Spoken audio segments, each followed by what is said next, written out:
Оройн төргийн үзэгчдээ мэдээллийн хөтөлбөр тодруулга ярилцлагын цагаар үргэлжлэх хүрч байна. Өнөөдрийн манай тодруулгын буланд Хүмүүнлэгийн ухааны их сургуулийн бизнесийн сургуулийн тэнхимийн эрхлэгч Эрдэнэтул хүрэлцээрээд байна. Танд оройн төргий. За оройн төргий. За өчигдөрхөн эсэлтийн ерхий шалгалтын дүн гарчлаа.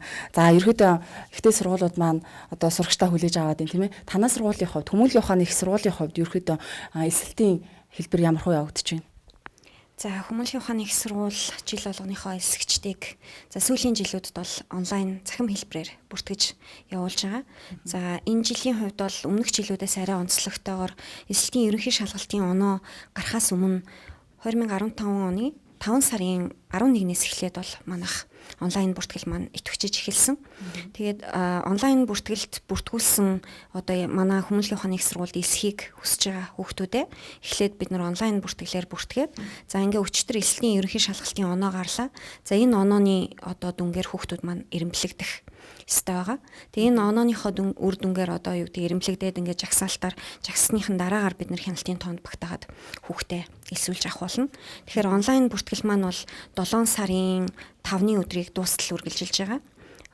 7 сарын 5-ны орой 22 цаг хүртэл бол онлайн бүртгэл үргэлжилж байгаа. Тэгэхээр яг нөгөө өмнөх жилүүдэд дандаа эсэлтийн ерөнхий шалгалтын дүн гарснаас хойш ихтэй сургуулиудын бүртгэл эхэлдэг байсан.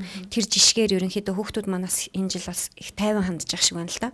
Тэгээ өчтөр эсэлтийн ерөнхий шалгалтын оноо гарлаа. Өчтөрөөс эхлээд бүртгэл бол нэлээд эрчимжиж байна. За тэгэхээр ер нь бол одоо 7 сарын 5 гэдэг маань одоо нэг 4 хоногийн хугацаа үлдэж байна гэсэн үг тийм ээ. Тэгээ энэ 4 хоногийн хугацаанд хүүхдүүд маань сонирхсан бүлэгтээ бүртгүүлнэ. За ер нь бол Хүмүүнлэгийн ухааны их сургууль маань нэг бакалаврын түвшинд бол 4 бүрэлдэхүүн сургууль үйл ажиллагаа явуулдаг. Бизнесийн сургууль, хэл соёлын сургууль, мэдээлэл харилцаа менежментийн сургууль, за олон улсын харилцаа, нийгэм судлалын сургууль гэсэн энэ 4 сургууль за өөр өөрсдийнхөө үндсэн чиглэлээр мэрэгжилтнээ бэлтгэдэг. Тэгэхээр нэг ойролцоогоор 30 орчим хөтөлбөрөөр бид нар мэрэгжилтэн бэлтгэж байна. Тэгээ энэ хөтөлбөр болгоноор одоо юу гэдэг нь өөрсдийнхөө сонирхсан бүлгүүдэд хүүхдүүд маань онлайнаар бүртгүүлнэ. За бүртгүүлэхдээ бас ямар зүйлийг харгалзаж үзэх ёстой вэ гэхээр босго оноо гэж байгаа. Тэгээ тухай одоо юу гэдэг нь тухайн эсэгчийн эсхийг сонирхож байгаа чиглэлийн дагуу нэгдүгээр шалгалт болоо хоёрдугаар шалгалтын босго оноо гэдэг юм зүйлийг бол эсэх гол шалгуур болгож авч үзэж байгаа. Тэгэхээр энэ шалгуураас хүүхдүүдийг сайн хараарай гэж зөвлөх байна. За Хүмүүнлэгийн ухааны их сургуулийн хувьд бол бүх мэрэгжлийн чиглэлүүдийн босго оноо бол 400 байгаа. Тийм аль ч одоо мэрэгжил ялгаагүй 400 гэсэн босго оноотой байгаа. Тэгэхээр онлайн бүртгэл маань 7 сарын 5-ныг дуустал www.cig.duндуур-хийс.cgmn гэсэн сайтаар одоо явагдаж байгаа. Тэгэхээр зөвхөн нийслэл гэлтгүй хөдөө орон нутагт бас эсэлтийн одоо үйл ажиллагаа явагдаж байгаа. Хөдөө орон нутагт танай сургуулийн хувьд хэрхэн одоо эсэгчтэй хүлээж авч байна? За орон нутгийн хувьд бол эсэлтийн зохион байгуулалт арай өөр хэлбэрээр явагддаг. Орон нутгийг бол ихтэй сургуулиудын консорциум аль биесээр зохион байгуулдаг байгаа. За Хүмүүнлэгийн ухааны их сургуулийн хувьд ч гэсэн энэ жил ихтэй сургуулийн консорциумд өөрийн одоо тодорхой чиглэлүүдийг бол өгч явуулсан. Тэгэхээр орон нутагт өчтөр хүүхдүүд оноогоо мэдээд батламжуудаа аваад бүртгэл явагдаад өнөөдөр зарим аймагуд бол ур чадварын шалгалтууд нь явагдаад ингээд маргаашнаас ерөнхийдөө хуваар сонгох буюу одоо яг ямар мэргэжлэр суралцах вэ гэдэг суралцах эрхийн бичгээ авах үйл ажиллагаа явагдаж байгаа шиг байна. Тэгэхээр орон нутагт байгаа Хүмүүнлэгийн ухааны их сургуульд эсхийг хүсэж байгаа оюутнууд маань бол консорциум хандаад тэгээ тэрнийхээ дагуу хуваар сонголтоо хийн. За зарим аймагуудад бол манай Хүмүүнлэгийн ухааны их сургуулиас бас багш нар томилогдсон ажиллаж байгаа. Тийм учраас тэр тухайн аймагуудад ажиллаж байгаа багш нартай холбогдоод бас яг миний одоо юу гэдгийг авсан оноо маань Хүмүүнлэгийн ухааны их сургуульд суралцах тэр босхийг хангаж гэнэ үгүй юу, шаардлагыг хангаж гэнэ үгүй юу гэдэг дээр зөвлөгөө аваад явах юм боломжтой байна. Яг хөтөлбөрийн хувьд энэ жилийн хувьд танай сургуулийн хувьд ямар байгаа юм бэ? Түрүүн таас яриандаа дурдлаа 30 гаруй хөтөлбөр байгаа гэдэг чинь. За хөтөлбөрийн хувьд бол ер нь Хүмүүнлэгийн ухааны их сургуулийн бакалаврын түвшинд бэлтгэж байгаа хөтөлбөрүүдийн хувьд гол онцлог нь бол мэрэгжлийн гадаад хэлтэй мэрэгжилтэн төгсгөн гаргадагаараа гол онцлог байгаа. За энэ үндсэн мэрэгжилтнийг бэлтгэхээсээ гадна бид нараас 3 дээр нэмэх 1, 2 дээр нэмэх 2 гэсэн хөтөлбөрүүдийг санал болгодог. За 3 дээр нэмэх 1 гэдэг хөтөлбөр маань юу хэлээд байгаа вэ гэхээр оюутан Хүмүүнлэгийн ухааны их сургуульд элсэж орсон оюутан маань 4 жил суралцах хугацааныхаа 1 жилийг нь манай одоо хамтын ажиллагааны гэрээтэй гадны ихтэй сургуулиудад 1 жил суралцаад тэр суралцсан хугацааныхаа кредитийг хүмүүнлэгийн ухааны их сургуульд хүлээн зөвшөөрүүлээд ингээд цаашаа үргэлжлүүлээ суралцах юм боломж байдаг гэсэн үг. За энэ хөтөлбөрийг бол бид нэр Японы Актагийн олон улсын их сургууль, Шигагийн их сургууль, за Хятадын 2 3 томоохон ихтэй сургуулиуд, за Америкийн ихтэй сургуулиуд гэд нийтдээ бол нэг 20-од ихтэй сургуулиудтай хамтын ажиллагааны гэрээтэй ажиллаж байна. За 2 дээр нэмэх 2 гэж хөтөлбөр байгаа. Энэ хөтөлбөр маань бол энэ жилээс шинээр хэрэгжиж байгаа юм хөтөлбөр. За энэ хөтөлбөрийн гол онцлог юу юм бэ гэхээр 2 сургууль 2 диплом гэдэг хөтөлбөр байгаа.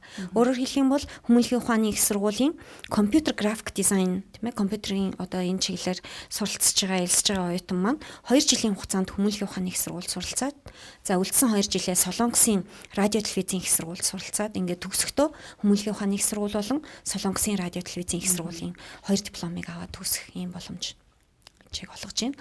За мөн яг уу заавал гадагшаа явж суралцах гэхээсээ илүүтэйгээр дотооддоо бас тийм ээ суралцаад 2 дипломтой хос мэрэгжилтэй одоо хос морьтой төгсөх тийм боломжийг бас хүмүүнлэгийн ухааны их сургууль одоо олгодгоор гол давуу талтай байдаг. За энэ чиглэл нь бол олон улсын харилцаа, олон улсын худалдаа, бизнесийн удирдлага, сэтгүүл зүй гэсэн ийм 3 чиглэлээр бид нэр орчуулагчтай одоо ийм хоцлсон мэрэгжлийг эзэмшүүлдэг.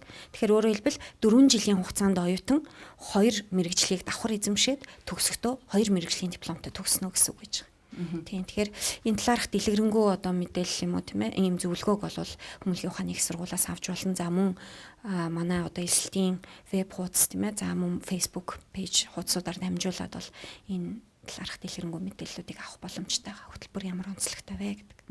Яг хүмүүнлэгийн ухааны их сургуульд одоо оюутан залуучууд маань юу гэдгийг цахимаар бүртгүүлчлээ гэж бодоход дараагийнхан ямар алхмуудыг одоо давж иж сургуульд яг орох юм бэ? За ер нь бол яг хүмүүнлэгийн ухааны их сургуульд бүртгүүлнэ гэдэг маань босго оноогоо давчихсан тийм ээ босго оноо шаардлага хангацсан хүүхдүүд маань манад одоо хүчээ сорж байна гэсэн үг. Тэгэхээр энэ онлайн бүртгэл дуусангууд 7 сарын 6-ны өглөө гэхэд бол манад жагсаалтанд орсон бүх хүүхдүүдийн одоо оноогоор ингээд эренблэгдээ гараад ирэх юм. Тэгэхээр ингээд оноогоор жагссан жагсаалтаас нь одоо харж агаад бид нэр тухайн энэ жилийн хяналтын тоондоо багтаагаад хүүхдүүдэд элсүүлж аавна. Тэгэхээр энэ суралцах эрхийн бичиг тараах энэ үйл явц маань бол 7 сарын 6-ны өдрөөс Хүмүүнлэгийн ухааны их сургуулийн хичээлийн 2 дугаар байранд явагдана гэсэн үг. Өглөө 9 цагаас томилт тараах үйл явц маань эхэлнэ. Тэгэхээр одоо мэдээж хүүхдүүд манаас бүртгүүлчээ жоохон догдолж байгаа бах тийм ээ би орж чадах болов яах вэ гэсэн тийм эргэлзээтэй байгаа бах. Тэгэхээр ямар ч байсан онооны жагсаалт гарсны дараагаар бол Хүмүүнлэгийн ухааны их сургуулиас хүүхдүүдтэй мэйл хэлбэрээр за мөн утсаар тийм ээ энэ одоо Хүмүүнлэгийн ухааны их сургуулийн энэ бүлэгт та эсэх боломжтой боллоо гэдэг тэр мэдээллийг бол хүргэнэ. За яг хөө тэр одоо юу гэдгийг мэдээлэл хүрэхээс өмнө хүүхдүүд догдлоод тисч чадахгүй байгаа хүүхдүүд маань бол 7 сарын 6-ны өглөө 9 цаг гэхэд Хүмүүнлэгийн ухааны их сургуулийн хичээлийн 2 дугаар байран дээр ирээд онооныхоо эренбийг хараад тийм ээ жагсаалтаа хараад ингээд суралцах эрхтэй болсон үгүйгээ ол мэдэх боломжтой байж байгаа. За ерөөхдөө хүмүүнлэгийн ухааны их сургуулийг сонирхож байгаа залуучууд бол их байгаа бах тийм ээ. За шинээр элсхийг хүсэж байгаа одоо бүртгүүлэхийг хүсэж байгаа залуучуудтай оюутнуудтай шинэ элсэгчдтэй юу гэж хэлмээр байна? Хандаж хэлэх үг нь. Тийм. Тэгэхээр ер нь яг жилд ингээд шинэ оюутан шинэ элсэгч хүлээж авна гэдэг бол бас ихтэй сургуулиудын хувьд одоо их том ажил байдаг л да. Тийм. Тэгэхээр хөдөлмөрийн зах зээл сүүлийн үед бол одоо гадаад хэлний мэдлэг чадвар сайтай, компьютерийн хэрэглээний маш олон төрлийн програмуудыг эзэмссэн. За тэгээд болж игэл харилцааны чадвар сайтай тийм ээ ийм хүмүүсийг хөдөлмөрийн зах зээл маань одоо ирж хайж байгаа. Тэгэхээр бид нар өөрсдөө бас ихтэй сургуулийн багш нар гэдэг бол судлаач хүмүүс тийм ээ жил болгон одоо юу гэдгийг зах зээлийн төлөв хандлага яаж өөрчлөгдөж чинь хөдөлмөрийн зах зээлд ямар өөрчлөлт гарч ийн гэдгийг байнга судалж харж яадаг хүмүүс. Тэг ингээ харж байхад бол ер нь сүүлийн жилүүдэд за тэр нэг хэлний чадвар за тэгээд саяны яриад байгаа тийм ээ харилцааны чадвар, хөрвөх чадвар гэдэг зүйлийг бол маш их хардаг болж.